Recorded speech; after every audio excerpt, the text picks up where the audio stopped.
You might think that if no one was hurt, if no one was physically injured, then maybe it's not that serious. Maybe it's something that can be explained away or reduced. But in the United States, that assumption can cost you everything, because when it comes to armed robbery, the law is not focused on whether someone was hurt. It's focused on the fact that someone could have been, and that risk alone is enough to send a person to prison for years, sometimes decades. The presence of a weapon changes the entire situation instantly, because the law treats it as a direct threat to human life, not just a property crime, and that means even if the incident ends without physical harm, the legal consequences can still be severe and life-altering. Armed robbery is generally defined as taking property from another person through force, intimidation, or threat while carrying or using a deadly weapon. And what many people fail to realize is that the weapon does not have to be used for the charge to apply. It does not even have to be real in some cases, because if the victim believes the threat is real and experiences fear, the law treats that fear as enough to justify the charge, which means even implying that you have a weapon or displaying something that appears to be one can elevate a situation into a serious felony.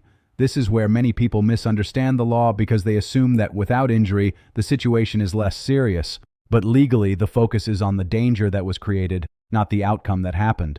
The moment law enforcement becomes involved, the seriousness of the situation becomes clear.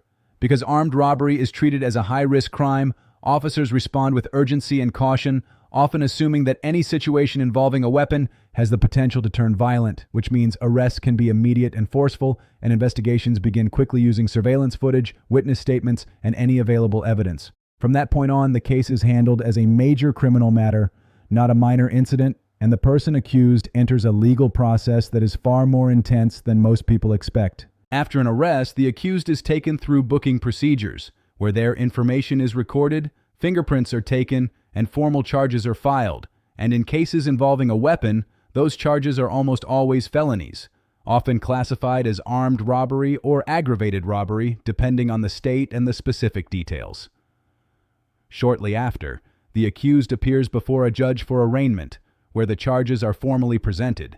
And this is often when the reality of the situation becomes unavoidable, because bail is typically set very high or denied altogether, especially if a firearm was involved or if there is concern about public safety.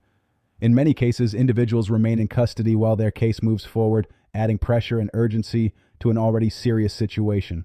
The legal process that follows involves multiple stages, including pretrial hearings, negotiations, and potentially a trial, and throughout this process, prosecutors work to build a strong case using all available evidence, including surveillance videos, eyewitness testimony, forensic data, and any statements made by the accused, while the defense attempts to challenge that evidence or argue that the legal definition of armed robbery has not been fully met. However, these cases are often difficult to defend, especially when there is clear evidence of a weapon or a strong perception of threat, because the law is designed to take these situations very seriously, regardless of whether physical harm occurred. One of the most important aspects of understanding why armed robbery still means prison even when no one is hurt is the way sentencing works. Because many states impose mandatory minimum penalties for crimes involving weapons, particularly firearms, which means that if a person is convicted, the judge may have little or no discretion to reduce the sentence, regardless of the outcome of the incident. Depending on the details of the case, a conviction can lead to 10, 15, or even 20 years or more in prison. And in federal cases, additional charges related to the use or possession of a firearm during a violent crime can add extra years that must be served consecutively, not at the same time, which means the total sentence can increase significantly.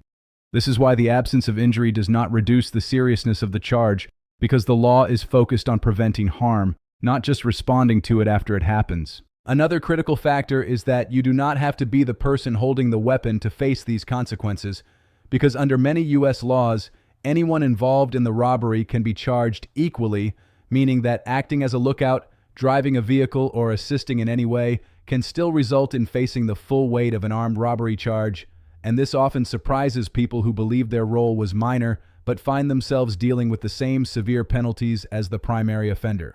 The law focuses on participation and shared intent, which means once you are connected to the act, the consequences apply fully, regardless of your specific actions. If a conviction occurs, the consequences extend far beyond prison time, because a felony conviction for armed robbery becomes a permanent part of a person's record, affecting their ability to find employment, secure housing, and build a stable future, and in many cases it also results in the loss of certain civil rights, including the right to legally possess firearms. For non-citizens, the consequences can be even more severe, potentially leading to deportation or denial of immigration benefits, making the impact not just legal but deeply personal and long-lasting. Even after serving a sentence, the stigma of a violent felony can follow a person for years, making it difficult to fully rebuild their life and move forward. The truth is that armed robbery is not judged by whether someone was hurt. It is judged by the danger that was created and the fear that was caused, and that is why the legal system treats it with such seriousness, because the goal is to prevent harm before it happens, not just punish it after the fact. What may feel like a situation that ended without damage can still carry consequences that last for decades, because in the eyes of the law, the risk itself is enough to justify severe punishment, and that is why armed robbery still means prison, even when no one got hurt, because the moment a weapon is involved, the situation is no longer about what happened, it is about what could have happened, and that possibility is taken as seriously as reality itself.